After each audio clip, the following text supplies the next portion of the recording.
രക്ഷിതാക്കൾ ഒരല്പം ബുദ്ധി പ്രയോഗിക്കണം. അവർ ഒന്നുകൂടി ഗ്രഹപാഠം ചെയ്യണം.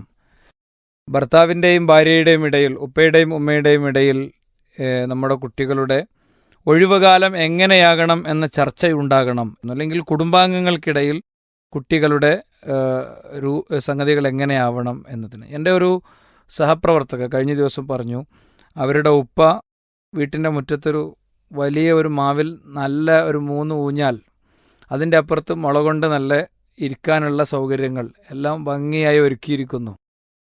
പേരക്കുട്ടികളെത്തും മുമ്പേ സ്കൂളിൽ ലീവുള്ള കുട്ടികൾ വന്ന് വീടിൻ്റെ ചുറ്റുപാടുള്ള മൊത്തം കുട്ടികൾ വന്ന് അവിടെ ബഹളമാണ്. അപ്പം വളരെ ചെറിയ പ്രായത്തിലുള്ള കുട്ടികൾക്ക് ചിലപ്പോൾ ഞങ്ങളുടെയൊക്കെ ഒരു നാട്ടുഭാഷയിൽ കുറ്റിപ്പെര എന്ന് പറയും, ചെറിയ കുഞ്ഞു പെരകൾ ഉണ്ടാക്കി കൊടുക്കും. വെയിൽ കൊണ്ടവർ നടക്കാതിരിക്കാൻ ഞങ്ങളൊക്കെ ചെറുപ്പകാലത്ത്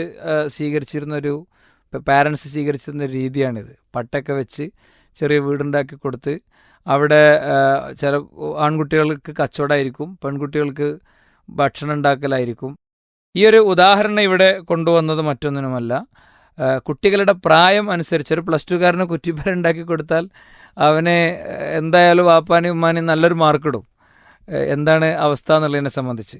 അപ്പോൾ അത്തരമൊരു പാരൻസിൻ്റെ ഭാഗത്തു നിന്നും ചില ചിന്തകൾ എങ്ങനെയെല്ലാം ആകാം, എന്തൊക്കെയാണ് എന്നുള്ള നിലക്ക് നമ്മൾ കൂടി ഇൻവോൾവ് ചെയ്തുകൊണ്ടുള്ള, പങ്കെടുത്തുകൊണ്ടുള്ള ഒരു പ്ലാനിങ് വേണം എന്ന് ചുരുക്കി പറയാം. മഹാനായ നബി കരീം സല്ലല്ലാഹു അലൈഹി വസല്ലം തങ്ങൾ, അദ്ദേഹത്തിൻ്റെ വീട് ശരിക്കൊരു ചിൽഡ്രൻസ് ഫ്രണ്ട്ലി ആയിരുന്നു.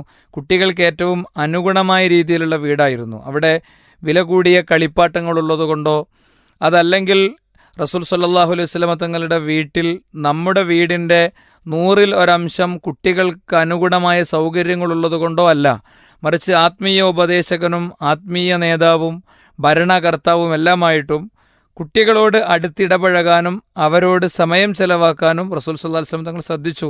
സെയ്ദ് ബിൻ ഹാരിസ് എന്ന പ്രവാചക തിരുമേനിക്ക് കൈമാറി കിട്ടിയ, അടിമച്ചന്തകളിലൂടെ കൈമാറി കിട്ടിയ കുട്ടിയെ തിരിച്ചു കൊണ്ടുപോകാൻ ആ കുട്ടിയുടെ വാപ്പയും ഉമ്മയും വന്നപ്പോൾ ഞാൻ പോകുന്നില്ല എന്ന് പറഞ്ഞാണ് ആ കുട്ടി കരഞ്ഞത്. പ്രവാചകനെ കെട്ടിപ്പിടിച്ച് വട്ടം പിടിച്ച് എന്നെ വിടരുതേ എന്ന് പറഞ്ഞാണ് കരഞ്ഞത്. ദാരിദ്ര്യത്തിൻ്റെയും പട്ടിണിയുടെയും ഈ വീട്ടിൽ പക്ഷേ അദ്ദേഹത്തിന് കിട്ടിയ അംഗീകാരത്തിൻ്റെയും ആ കുട്ടിക്ക് കിട്ടിയ സ്വീകാര്യതയുടെയും ഒരു സാഹചര്യമായിരുന്നു അത്. ഹസൻ ഹുസൈൻ റളിയല്ലാഹു അൻഹുമ രണ്ടുപേരെയും പ്രവാചകൻ സല്ലല്ലാഹു അലൈഹി വസല്ലം തങ്ങൾ കൈകാര്യം ചെയ്ത കാര്യങ്ങൾ നമുക്കറിയാം. അതുകൊണ്ട് അത്തരമൊരു പ്ലാനിങ്ങിലേക്ക് എങ്ങനെയെല്ലാം വേണം, കുട്ടിയുടെ അഭിരുചി കൂടി നമ്മൾ പരിഗണിക്കണം. നമുക്ക് ഇൻട്രസ്റ്റുള്ള, നമുക്ക് ടേസ്റ്റുള്ള ചില കാര്യങ്ങളുണ്ടാകും. അതിൻ്റെ അപ്പുറത്ത് കുട്ടിയുടെ അഭിരുചി കൂടി പരിഗണിച്ചുകൊണ്ടുള്ള ഒരു ക്രമീകരണത്തിലേക്കാണ് പോകേണ്ടത്. അവൻ്റെ ഇൻട്രസ്റ്റ് ഏരിയ ഏതാന്ന് നോക്കിയിട്ട് അതിലേക്ക് പോവുക എന്നത് വളരെ പ്രധാനമാണ്. എന്നാൽ ഇലക്ട്രോണിക് മെഷീനുകളിൽ ചുരുങ്ങിപ്പോകുന്ന ഒരു കാലയളവായിക്കൂടാ. ഫോണ്, വാട്സാപ്പ്, കമ്പ്യൂട്ടർ, അതിൽ മാത്രം കുട്ടി ചുരുങ്ങിപ്പോയിക്കൂടാ. നമ്മളെ കുട്ടി ഓടണം, ചാടണം, അങ്ങനെയുള്ള ഒരുപാട് കാര്യങ്ങളിൽ ഇടപെടേണ്ടതുണ്ട്. ഒരു പുതിയ കാലത്ത് ഇതൊക്കെ വളരെ കുറവാണ്. കുട്ടി സൈക്കിളിൽ പോവുക, കുളത്തിൽ നീന്തുക, ഇങ്ങനെയുള്ള ഒരു കുട്ടിയെ അവൻ്റെ വ്യക്തിത്വത്തെ വികസിപ്പിച്ചെടുക്കുന്ന രംഗങ്ങളിലെ പല കാര്യങ്ങളും പലപ്പോഴും ഇല്ലാതെ പോകുന്നു. പീസ് റേഡിയോ സ്നേഹക്കൂട് പരിപാടിയിൽ നിന്നുള്ള പ്രസക്ത ഭാഗങ്ങളാണ് നിങ്ങൾ ഇപ്പോൾ കേട്ടത്. ജീവിതത്തിൽ പ്രയാസങ്ങളും സങ്കടങ്ങളും ഉണ്ടാകാത്ത ഒരാളുമുണ്ടാവാനിടയില്ല. എന്നാൽ സങ്കടങ്ങൾ പങ്കുവയ്ക്കാനും പരിഹാരം നിർദ്ദേശിക്കാനും ആരെങ്കിലുമുണ്ടെങ്കിൽ എന്തൊരാശ്വാസമായിരിക്കും. നമ്മേക്കാൾ കൂടുതൽ കഷ്ടപ്പെടുന്നവർ ഉണ്ടെന്നറിയുമ്പോൾ നമ്മുടെ വിഷമങ്ങൾ പലതും നിസ്സാരമായും തോന്നാം.